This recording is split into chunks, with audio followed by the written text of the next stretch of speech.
Hello, ladies and gentlemen. My name is Kurt, and welcome back to Firelands or Bust. Wolfie gave a good, quick bark with quite the enthusiasm, so we're getting off to a quick start here with Firelands or Bust.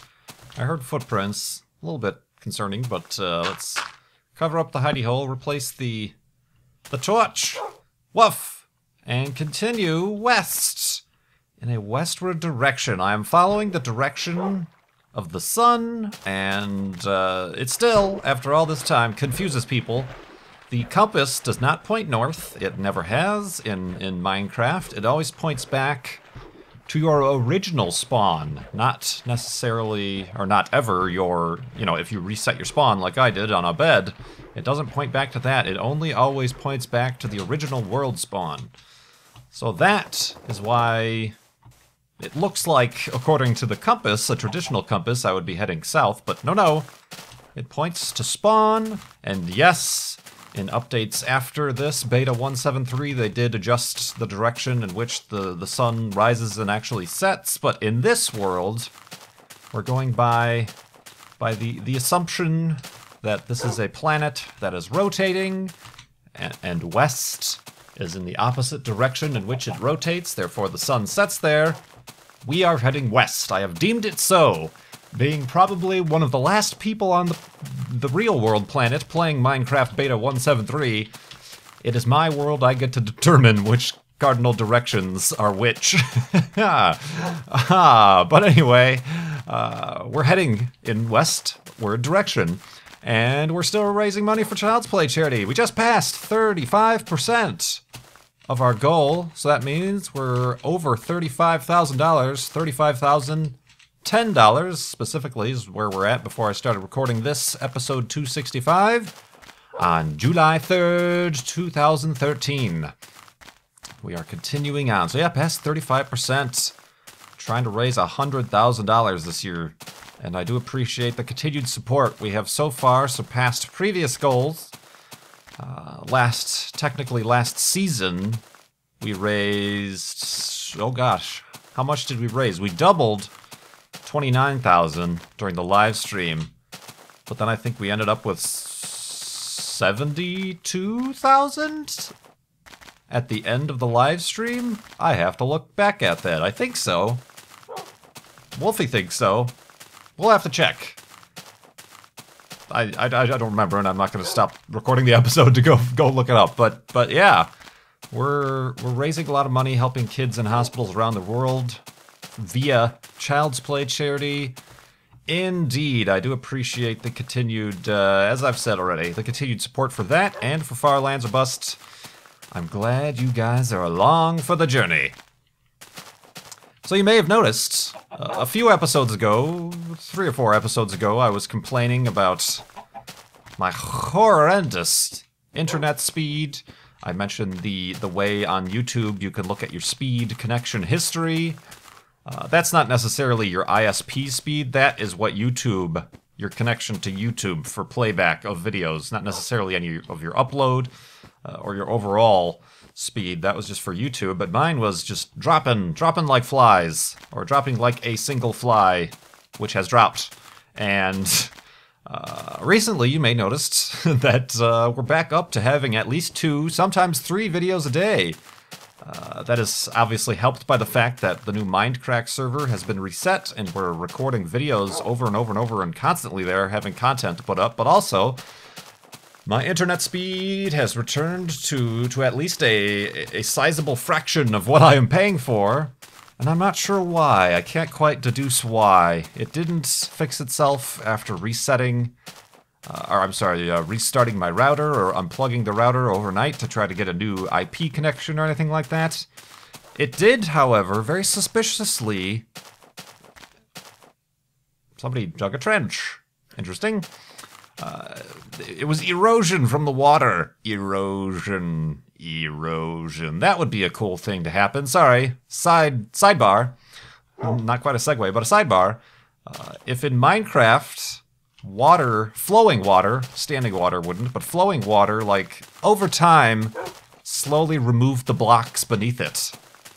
You know, kind of like really the only natural event that changes the topography of your Minecraft world is a creeper explosion. You know, it'll leave a big hole in the ground, or TNT explosion, whatever, but I've always felt that we need more dynamic environments in Minecraft, and that would be cool if flowing water, if like, say, a block had flowing water, not a water source block, but flowing water over the top of it, there'd be a random, although long, you know, it wouldn't be instantaneous, you know, it would happen over the course of days, that block would disappear. It would just vanish, or maybe go punk, and then, you know, you have a chance to collect it like that. So, you know, maybe at the bottom of the water stream, there would be a collection of blocks that have been eroded away. That would be cool, because then things like ravines and canals and things would be naturally formed, and it would be a little bit more organic, realistic, a little bit more dynamic in the terrain. But anyway, just a suggestion coming from a guy still playing, as I've said, a version of the game that's 2 years old. But anyway, I was saying my internet suddenly gained speed. I was on speedtest.net. It's a way you can actually test your actual internet speed. You can choose different servers and stuff. Just getting horrible. Even, you know, normally when you go to speedtest.net, you don't want to test your connection to the server. It usually picks the server closest to you. Like, here's a server in Chicago. I'm like, well, that's where I'm at. If you do that, you're going to get an artificially high speed because you're right next door to each other. There's no hops, skips, or jumps to go through. You normally want to pick something far away. I usually pick something in California because generally that's where the majority of major internet websites and things are hosted. You know, your Googles and stuff like that all have your data centers on the West Coast. Your big, your Silicon Valley and everything like that. That way, you're actually getting more of a realistic connection with how you would deal with actually connecting to an actual server somewhere else on the internet.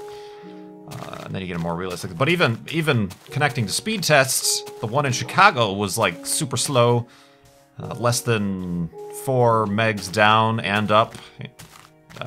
And then I decided, you know what, I haven't done this in a while. I logged in to my router's IP administration panel, and a lot of people ask this, so don't rent your router from Comcast. No, I don't. I own my own router. You know, renting a router or any equipment is just, it's a scam, see? So I own my own router, and it's all up to spec and the latest DOCSIS compatibility or whatever, so it's not the router. But I logged in there and I was refreshing some of the logs and stuff, and I don't know if Comcast has like a direct link.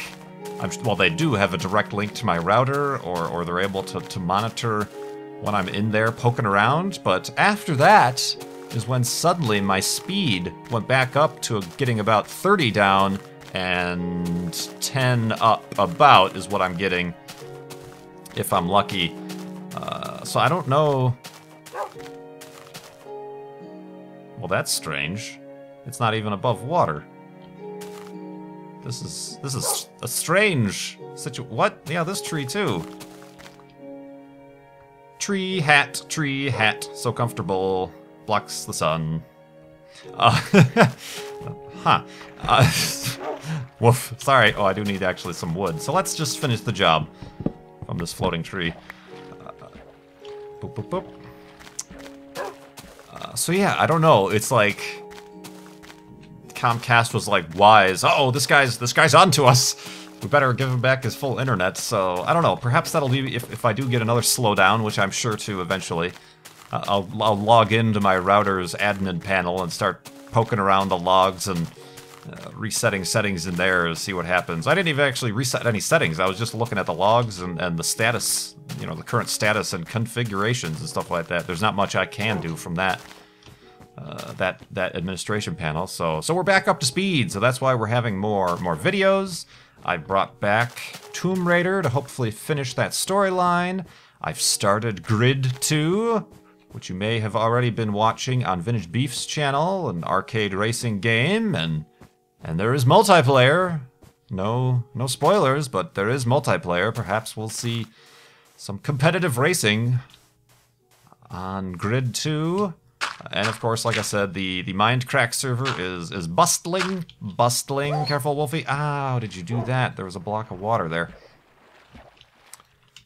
And plenty more. I still have a backlog of, indie games, one-off indie games that I want to do just, one-off videos, introductory first impressions videos on too. So, hooray! That was a clap. I don't know why I clapped, but hooray, more videos on my channel. Keep them very busy, spending too much time in front of the computer. So let's rest our eyes for like 3 seconds and go to sleep.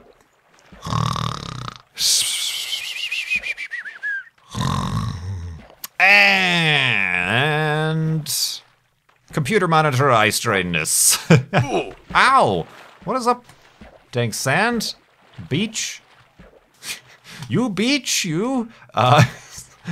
Language, Kurt, language. Yeah, well, let's continue on. I do have, aside from my internet speed news, some very interesting news. If you're following me on Twitter, or if you follow the videos that I like, I click the like button on videos, and it'll sometimes post to my feed. If you're watching that feed, you may have noticed that the news, spaceflight news, on Monday, oh, careful, sorry, Wolfie, get. Oh, he was going to drown if I didn't free him from the boat.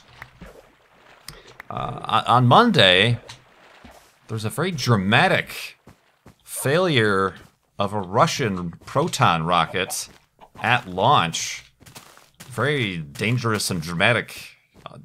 It's always unexpected, but unmanned rockets, sorry, I should specify. A lot of people question, were there people on that rocket? No, unmanned. They were launching 3, basically GPS satellites for the Russian, area. As they do. It was an unmanned rocket. It was a Proton rocket, so it's not the Soyuz rocket that they use for sending the astronauts and cargo to the International Space Station, although they do sometimes use Soyuz-based rocket systems to launch satellites and other, commercial or military things. This was a Proton rocket. There's video. I'll put a link in the video description to a few videos. There's the official video. Some people, I wasn't watching the launch live. I didn't realize there was a launch going on. I usually, if I am around, I'll check to see, even if it's a satellite, I'll try to watch a launch live. I wasn't watching live, but there was the live official feed from the Russian Space Agency.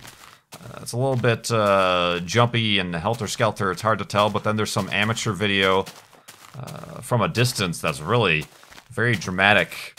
Basically, the Proton rocket is a very old designed rocket from 1965.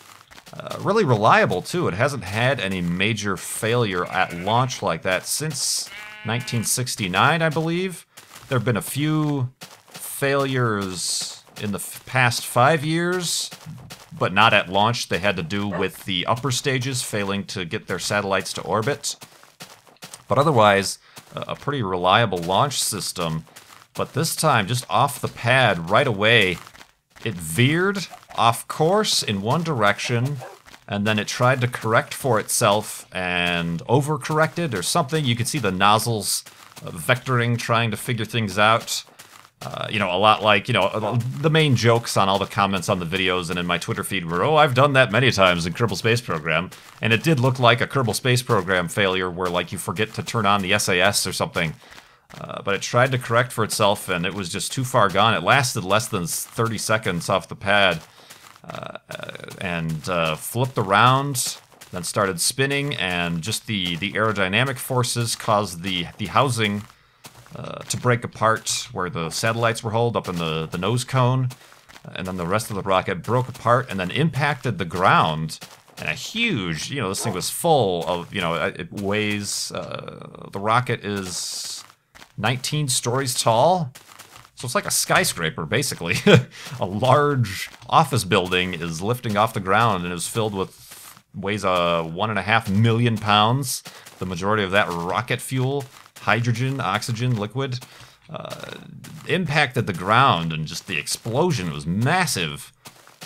And in a very, very dramatic and very dangerous situation there. A lot of people were joking about Kerbal Space Program after the fact, but it helps in situations, mishaps like that, to kind of wait a few minutes before you start making jokes to make sure everybody's okay. Hello! Hello. Let's. This is a dangerous time for Wolfie. Let's go the other way. I would use my water bucket, but even that I think is a little dangerous. All right. Guess what? There is no other way. We've got to go back down the mountain, guys. Sorry, I'm not gonna risk that. I for whatever reason I just get stuck on one direction and I don't realize that I'm climbing a giant mountain here. But sorry. Yeah, it's worth it to kind of reserve your jokes until after you know everybody's okay, because in general the Russians are known for being a little bit more lax as far as their launch safety requirements.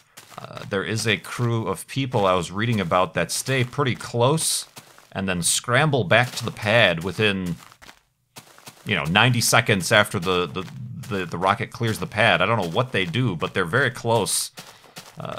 And a very dangerous thing. And actually, it did veer towards the nearby town that the launch complex is at, although crashed far sooner. And they don't.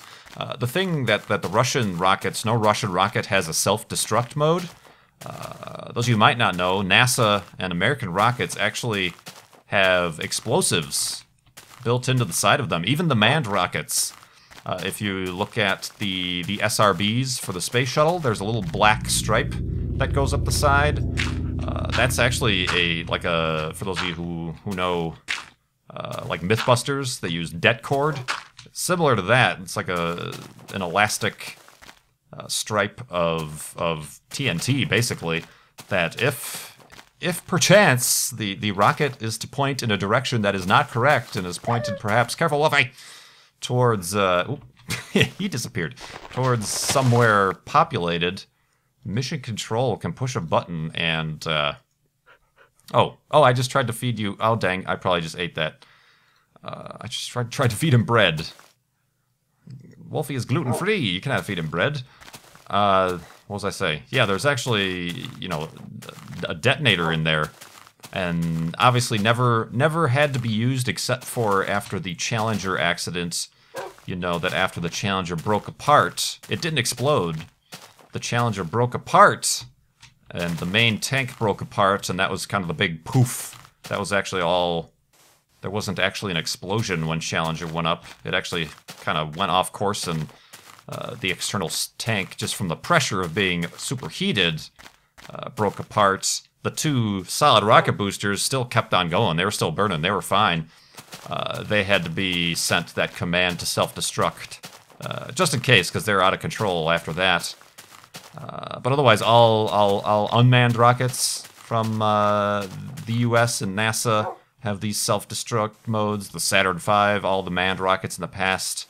If you look on the side, those little black markings, the black stripe that goes alongside the first stage is a self-destruct kind of system. But anyway, Russian rockets, they don't have that. The most they can do is just shut off the engines and hope for the best, which is a little bit, but it's what they do.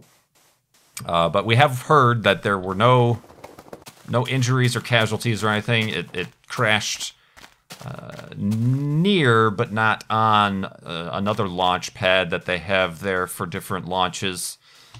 In their launch complex there, but the video is extremely dramatic, very loud explosion. I haven't read anything about what kind of power was in that explosion, but they often say that these rockets have, if they were to go off all at once, it'd be like the same as a small atomic bomb or something like that. I'm not sure if that was the case here, but very crazy, and not too good for, a lot of people joke about how NASA and the United States space program is shut down or failing. The Russian space program is equally strained under the same political pressure as our space and science programs here in the United States, both for budget and money and other stuff like that. So not too good a news for them. The investigation obviously is underway, and we assume future launches of the Proton family are going to be postponed until they can have a full investigation and things like that. But very, very crazy stuff going on over there. I remember I went to the SpaceX, the first SpaceX Dragon launch for the NASA tweet up there.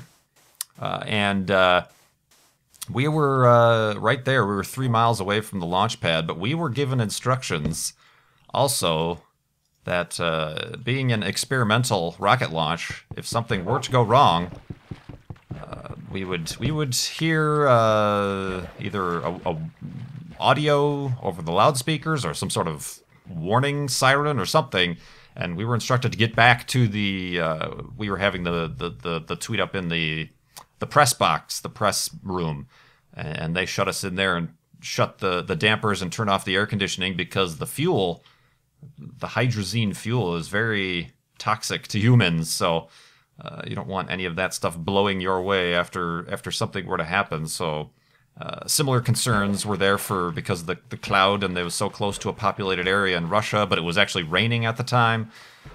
So I believe they've determined that there's no official harm to the public there, but they did have everybody in the town, you know, it was an emergency situation. They had everybody go indoors and close windows and things like that. So spaceflight is still a dangerous thing. We are still in the very infancy of our abilities to leave this planet.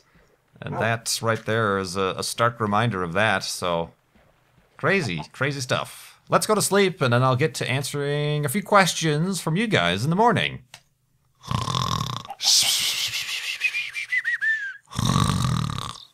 And rocket launches, and sometimes not too successfully-ness. Right, Wolfie? Indeed, thank you. You allowed me a moment to take a sip of water. So we're continuing on. I do have the person who got us to exactly $35,000. A very generous donation from Sarah. Thank you very much, Sarah. You had a question. Your first question, which I don't have an answer to just yet, is there anything you wish somebody would ask you? But the question has not come up yet. No, not really.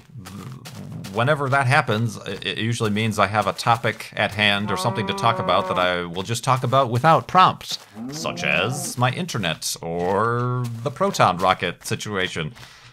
So no, I don't have an answer for that, I'm afraid. The questions are just a way for when I don't have something to talk about or I am at a loss for topics. I turn to the questions to keep this extended walk-a-thon. I'm not going to have delusions of grandeur and say very interesting, at least mildly entertaining.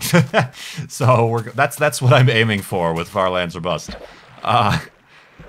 Sarah actually then goes on to ask her an actual question.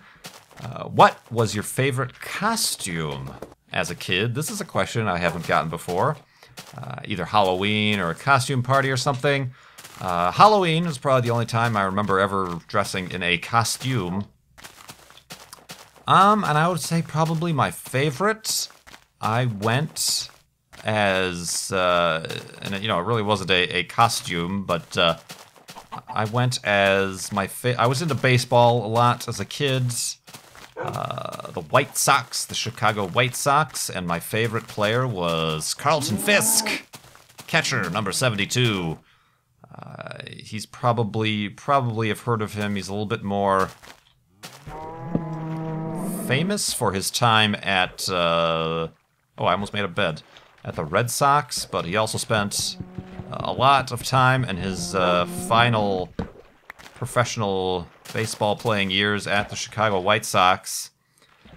My mom had made me a Carlton Fisk uniform, White Sox, number 72, and I went around with that. And probably my favorite because I ended up getting extra candy, because some people would be like, "Oh, White Sox, have some extra candy," and then I'd turn around and they would say, "Oh, Fisk, have some extra candy." The White Sox fans in the neighborhood. So that is probably why it was my favorite costume. I don't remember that many other ones, to be honest. I think I was a quote-unquote punk at some point, where I wore tight jeans that were ripped and like a white t-shirt, and I spiked my hair up. I don't remember what else I ever really was as Halloween. Halloween, not necessarily my favorite of holidays. because it involves going door to door, strangers' houses, and confronting them, knocking on their doors. I'm nervous and paranoid about making phone calls. Imagine how I am when I am requested to go knock on people's front door. Craziness.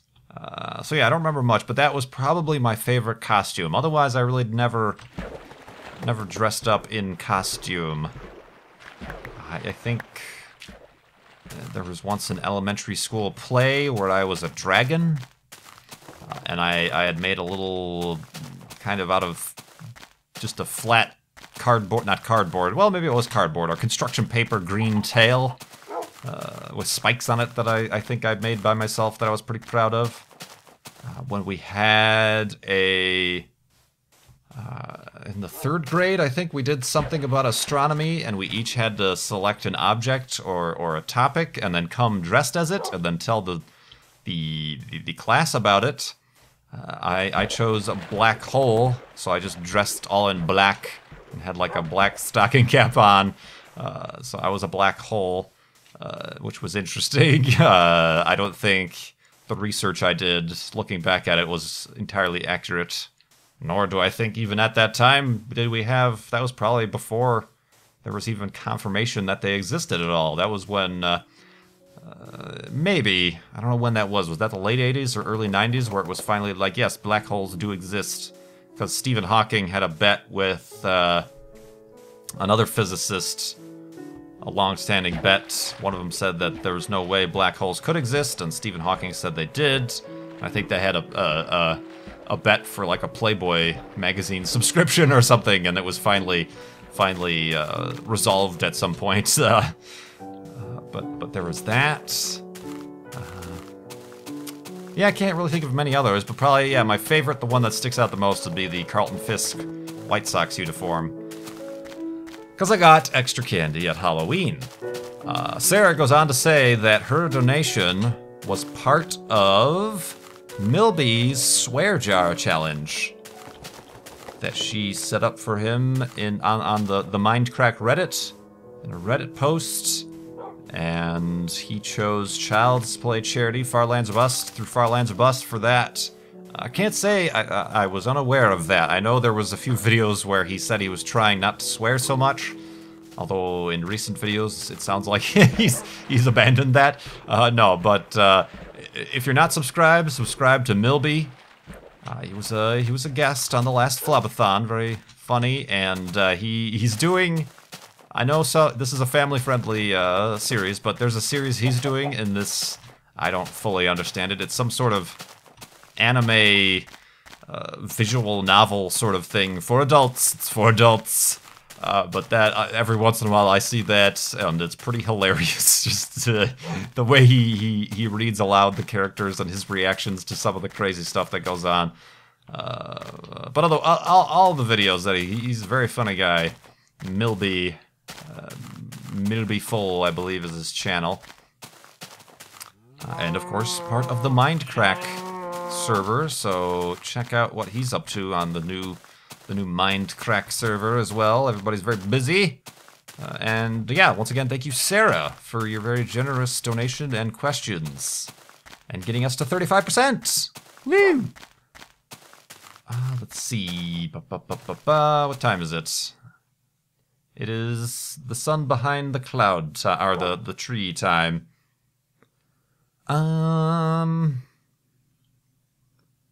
Let's see. Sorry, I'm looking at questions, trying to think of something.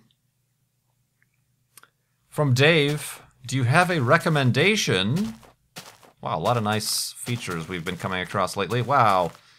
Speaking of erosion and canyons and things. Do you have a recommendation or preference for anyone to replace Matt Smith as the new Doctor in Doctor Who? Matt Smith, the 11th Doctor, obviously his last episode is said to be this Christmas special at the end of the year. I am not sure. I don't know of that many British actors, and they have to be British. That's just kind of a requirement, I believe. Jason Statham. No, I think that was actually when they were bringing back the series, and they went with the 9th Doctor, Christopher Eccleston. I think the rumor was that Jason Statham was actually being considered as well for the role. That would have been a very different Doctor Who. But the TARDIS is an Audi TT. No.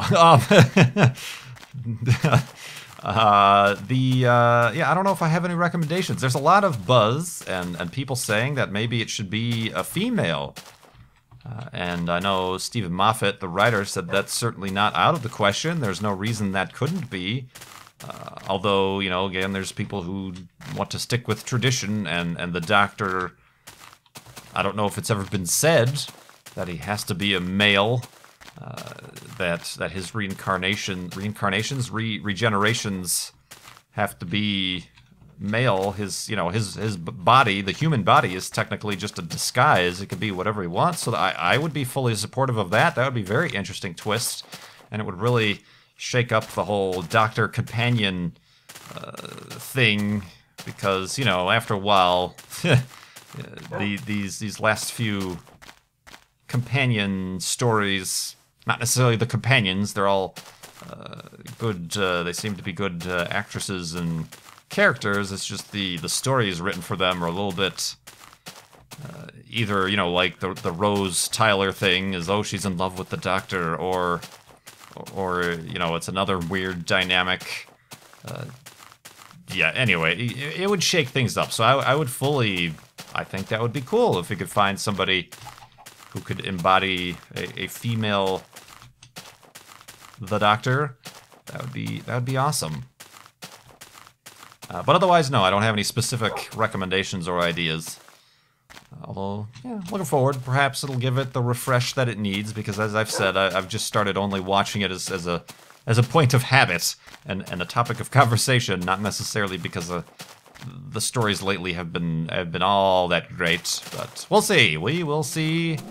We will see indeed, and we will see right now about making... Whoop, hello. Torch, thank you. Wolfie, get over here.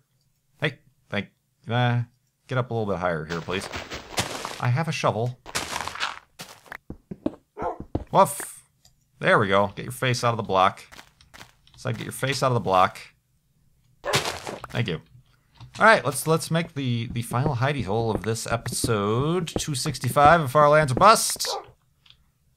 Let's get the door shut. Let's get a light in here. And indeed, thank you very much for watching. As I mentioned, getting a lot more episodes up the last week or so. Check out the end slate for links to other series that I have going on, if you would like to see what else I'm up to on the YouTubes. And there is a link right there. The little donate link actually is active and sends you to farlandsorbust.com, where on the home page you can use the... I almost said it.